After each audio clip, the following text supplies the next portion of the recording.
Welcome to the Pitmaster Podcast. We're barbecue competition competitors that aim to share information, advice, tips, and tall tales about our favorite pastime. Head over to thepitmasterpodcast.com for all things Pitmasters, or follow us on your favorite social media platform.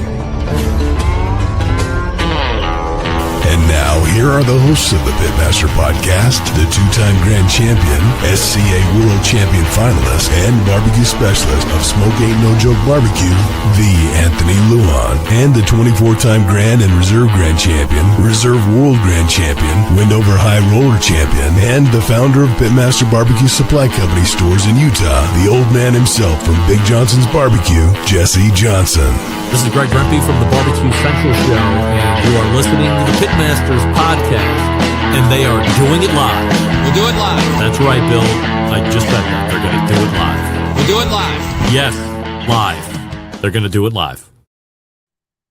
What's up, Pitmasters? Welcome back, Jesse. You had to go on a little adventure last week, but we're glad to have you back. Yeah, I was just down doing some sound and announcing work in Cedar City, Utah, and they had more snow than northern Utah. Right? Everybody that's probably getting hammered west of the Rockies or east of the Rockies, they know it all. Know snow more than we do out here in Utah. I think Salt Lake has recorded 0.01 inches all winter long. Did you see the winter warning that UDOT put up in Salt Lake City earlier today? No, we got one coming through. Possibly. It said winter storm warning for everybody but Utah. I'm glad somebody at UDOT has a sense of humor, you know. Right? Yeah. Well, man, we got a quick little episode. It was kind of to tie into last week's episode about Slab O Rama. We got Uncle Jesse's Barbecue in the house tonight. They took the RGC. They were the first/second team to qualify for the BBQ World Cup for $1 million. No, they were the first one. I guess technically, first, because RGC gets announced before the GC. Yeah, they got called first. So yeah, it's true. Yeah, they are the first qualifiers. Yeah, you want your name called last, but you know, get the RGC, get in the Barbecue World Cup, man. Yeah, that's huge. Congratulations to the boys. Let's get them in. Let's get them in and talk to them about it, and just see what got them there, man, and see what we can do to fluff the feathers up a little bit and see if they can give us some tips. There you go. Let's do some shigging. Let's do it.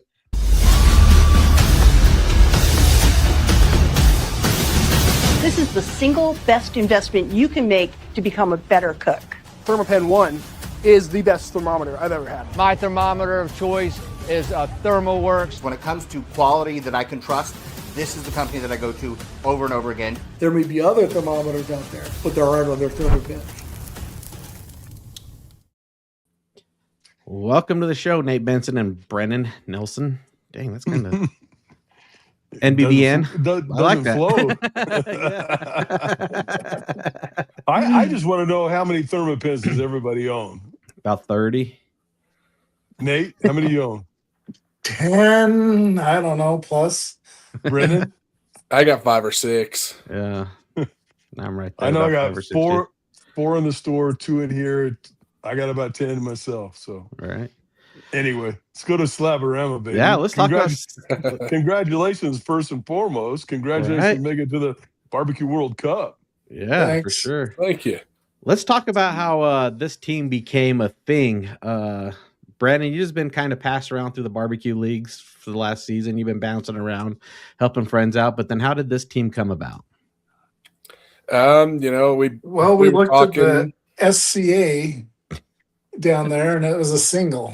So it didn't make sense to go down there and just cook one steak. So we're like, well, hey, let's throw down together and do the KCBS. Let's take a chance and do the barbecue side. Yeah. And look what happened. Right. Well, Brennan, you've been cooking ribs you won the ribs here in Utah for the SCA rib side of things. So you're pretty confident with your rib game transitioning over to KCBS. But then what else did you cook in with the ribs as well? I did ribs and pork. So okay. Yeah, I've done ribs the last 2 years. I GC'd the Pit Stop Series on ribs this year. I think I've got 7 firsts in the last 2 years with ribs on SCA. Nice. So, and then you just did you just take that same flavor profile over to the pork side? It's a little different. Little different sauce combination, but the rubs are pretty much the exact same. But yeah, this was my first time cooking pork, turning in pork, and tied for first with a 180. So that's awesome. Yeah. So how much did Nate pay you? Because I know you were a free agent, so he had to sign you away from all the other teams you've been cooking with. I just want to know what that cash value was. Yeah, was that contract? What did that consist of? Yeah. Yeah, it was just I'd talked to Fidel before. Fidel's kind of my ride. I don't know. Right I can't now. hear Brennon, so if that's on my end or what's going on. I talked to him. He couldn't make it down, so I reached out to Nate. Was like, hey, I don't really want to just cook the SCA, so let's team up. Heck yeah, that's awesome. Nate, up the meats and. Hey, can you guys hear me? Yeah, we got you. Apparently, there's probably some connection with you and Brandon. We'll address you by names, and then that way you can notice who's talking. So, Brennan took ribs and pork, and so Nate, that leaves you with chicken and brisket. Yep. Tell us a little bit about that. Chicken's a beast, man. I actually, a couple years ago, Susie and Todd sponsored the Cache Valley, and they told us asked us if we'd cook for their sponsored team up there. And so we went up there, and late the night before, we were at Walmart, and I came up with a different idea on chicken, and did it that day. And ever since then, I don't think we've lost a table on chicken since I did that. Wow. So I've been loving chicken. So you guys lost by like what? 0.1? 4 10,000ths. Yeah, 0.0004. Jeez. Oh, wow. That is so close. I shouldn't say lost. You guys technically won. But still, that is such a tight window. And you guys both got what, 180 or 2 180s on your. Just the one. Just the one 180. Yeah. So Nate, tell us what you guys placed in all the products real quick. So chicken, we were 21st, first on our table. That one. You always just worry about the table. Yeah, Everything else will come to fruition. Yep. So we were first on all. Well, we lost a tiebreaker on pork, or we would have been first on all 4 tables. So it was an exact tie with pork, but we lost the coin flip. So and then what'd you place in ribs? 6th overall, first on the table. And then 4th brisket? overall in brisket. Like I say, first on the table. And second in pork overall, and second on the table. Jeez. So you guys had a solid cook. So what do you think? We'll address this first to you, Nate, and then we'll move over to Brennan, just because you guys can't hear each other. But what do you think clinched it? Was there any like big time changes? What do you think locked that in? I don't know. I mean, I thought I cooked my chicken really well. I liked it. And then I did, the brisket I've been cooking the last few times, and it's been working pretty well as well. So, yeah. And then what about you, Brennan? What do you think cooking pork for your first time in KCBS? I know it's not your first time cooking pork, but actually turning it in. What kind of pressure did you see? What do you think was that turn the table? What do you think helped for the lock secure this spot? Getting that 180.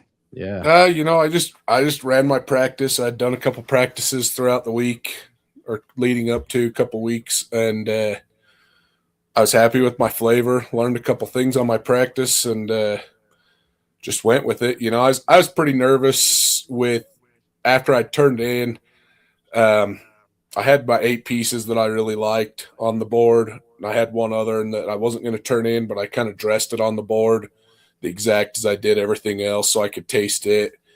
And I just was worried afterwards that I had sliced it too thick. And but that one was off of a money that I wasn't super thrilled with. I didn't put that money muscle in the box at all. So They must have liked it because I hit on tenderness. So How many money muscles did you cook? 4? I cooked 4. I still kind of went that old school style collar, or the 3 to 4 pound butt, whatever. Just trimmed down and just separated the money muscles after the cook or whatnot. And Nice. I think on a drum you get a little bit more protection if you have that extra little meat underneath. It's not quite hammering that money muscle as bad. You just stack it on top. Yeah. Yep. Yeah. Has anybody ever tried to just fillet off the belly itself and cook the money muscle right on top of the belly? I just thought about this. I was like, because if you want to protect that muscle, why wouldn't you use something like that, that fat cap, and just lay that down and put your muscles right on top of it? Because I think when you put it on top of the collar, like they're talking about, Yeah, it kind of stands and sits on top of it, and then you still get the vapor. I mean, back even when we're cooking whole pork butts, Jason Stuckey got on me one time. He goes, "That's not 4.5 pounds." I said, "It was 4.5 pounds at the time of inspection. That's what it says. It has to be 4.5 pounds at the time of inspection." So yeah. So going through awards, what did you guys expect when you entered the award tent, and then as you guys started catching these calls, when did you kind of realize, damn, we have a shot? Go ahead and answer that, Nate. Yeah, I was a little nervous. I know, like, after Brennon got his 2 calls, I was a little disappointed in my brisket. And so I thought, I had let the team down, so to speak. But yeah, then I got a 4th place call. I guess when we got the 4th place call in brisket, that's when I got nervous. Got a little excited. Yeah, we knew he was going to be up close at that point. So you guys weren't sitting next to each other. You guys were kind of, about what, 10 feet away from each other. Did you guys just start locking eyes like, oh shit, this might happen. This might go down. What was going through that 10-foot gap when they were going through the top 10s coming? And you guys, you heard third place and your name hasn't been called. What happened at that point? Brennan, go ahead and answer that one. Well, I had Jerry Aguilar come walk over to me and stand next to me, and he's like, "Are you getting nervous?" And I'm like, yeah, "I'm really getting nervous now, Jerry." Yeah. Thanks, Jerry. Yeah, right. And they called Smitty for 3rd, and he's like, "Dude, you're going to the BBQ World Cup." And I'm like, "Don't jinx me, Jerry. They haven't said our name." Yeah, right. Exactly. Nate got excited when they started doing top 10, went to walk over by me. I'm like, no, you go sit back down. Working. Don't mess up the mojo. So sit back down. All right. So Nate, your Miriam was on a trip, I think, to Europe, right? Is that what she was at? She was out of the country at the time, right? Well, because of her trip to Europe and she got stuck there, she didn't have time. She couldn't take time off to come down. Okay. Is what it was. So how does this dynamic change going into the BBQ World Cup in 2027? That we'll figure that out, but I think we'll probably we'll get that figured out. Miriam, a lot of times with the barbecue, she doesn't do as much of the cooking. Right. She does a lot of the prep work and helping out that way. So Brennan's like, as long as she doesn't try to do ribs, the trailer will be a lot cleaner with her helping. Yeah, keep you guys on track. Right. Yeah, it's always good to have somebody who can monitor that time and just kind of keep you where you're at. Right. She borrows the dog's shock collar to keep me in line. Have the automatic pressure. Beep, beep, beep. Right. So what did she normally do before Brennan joined on? Was she like your chicken cook, or was she just still the initial help as well? So mostly she'd do the sauces. She, Okay. a lot of the prep. She'd do the boxes. She's, keep me going. Yeah. Very nice. So do you guys plan on cooking more KCBSs together, or was this kind of like a one-off, let's team up, or what is the future of Uncle Jesse's barbecue between you two for the next year until the World Cup? TBD, I guess. Yeah. because Brennon's still technically a free agent, right? You still be able to whoever wants to pick you up type scenario still, or what is your? Yeah, I mean, we talked about that. He would want to cook with Miriam still at some points, and I'd still want to cook with Fidel at some point. And but we're definitely not opposed to still teaming up together. As far as I know, we'll just have some extra help going in at the BBQ World Cup. So that's cool. That's kind of like how Jesse and I feel like if somebody wants to cook with us, just let us know. We'll probably join. We're free agents. We just want to cook and have a good time. We want to be there and enjoy hanging out. It's a lot of fun hanging out with your friends and whatnot, and splitting up the meats, the responsibilities. Just I mean, someone's like, what if they drag you down? And it's like, well, what if I drag them down? It's no different. If we're teaming up, I'm putting my faith in you. And we're riding and dying as a team. I don't look at it as, one of us is holding the other down or whatnot. If I'm teaming up with you, I trust in you. Well, it's one of those things, Jesse. We all know. We have really good cooks one day, and the next you can something might shake it up. Judges, it could have been wind, it could have been weather. All kinds of things come into play. I've cooked with Nate. I didn't do that great on my pork category. That was just one heck of a windy thing, and a new smoker that we kind of cooked on. So just had a lot of different variables, but I'm pretty sure if we would have cooked again with different variables, we could have had a better cook. But it just happens. It just literally happens when you're teaming up and bouncing around. But consistency on your own cook will make you an overall better cook. And whoever what did you guys cook on? What was the smokers you used starting with Nate? So brisket, I was on a Hunsaker that I got from Pitmaster Supply, and I cooked chicken on a pellet grill, a Traeger. What type of was it? The Timberline? Ironwood. All right. Brennon? And then what about you, Brennan? Yeah, I cooked my ribs. I've been cooking them with the SCA, all my events on Grilla Grill's Chimp pellet grill. And then my pork I cooked on Hunsaker that I got from Pitmaster Supply Company. Well, I'm glad you guys got them from me. You need any more, we got a bunch in stock. So right. That is so awesome, man. So what went through your guys' mind? You guys won it. You guys took your pictures. Everybody's pilling out of there. You guys stayed back. You guys decided to stay the night there at the venue before you got on the road the next morning. What happened after the dust settled? What were you guys doing? Were you guys just staring at each other like, holy shit, we just did this? What just happened? Yeah, what was the when it really set in after everybody was gone, when you two were just hanging out, going over everything? I mean, it took a little while for it to sink in with me. So yeah, I'm sure.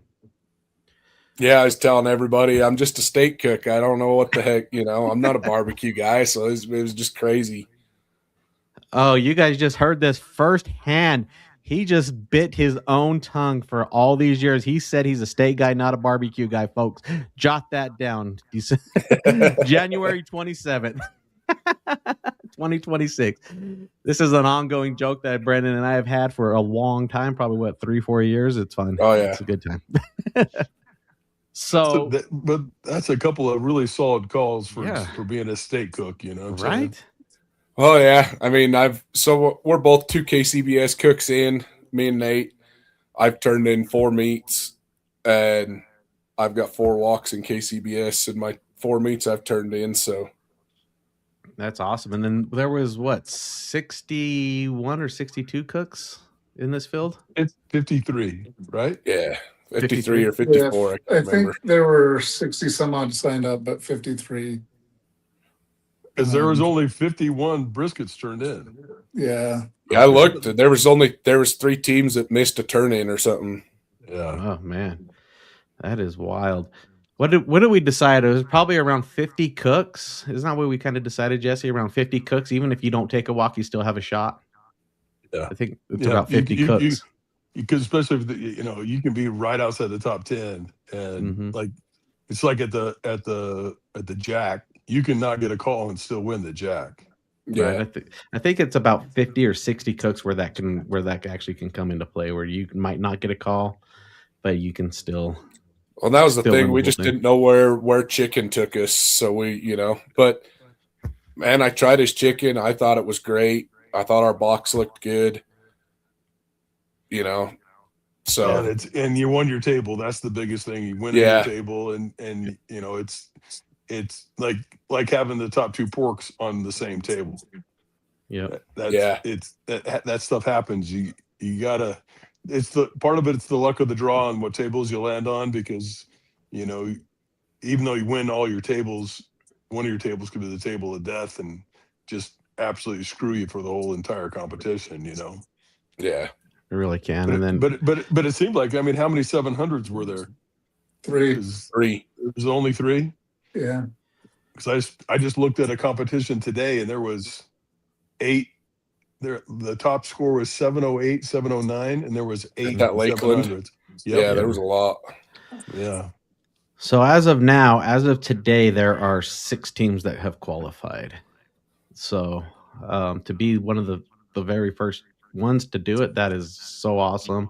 A shout out to God's Country Barbecue for winning the whole thing, being, I guess, technically, from what Jesse said, second team to make the BBQ World Cup.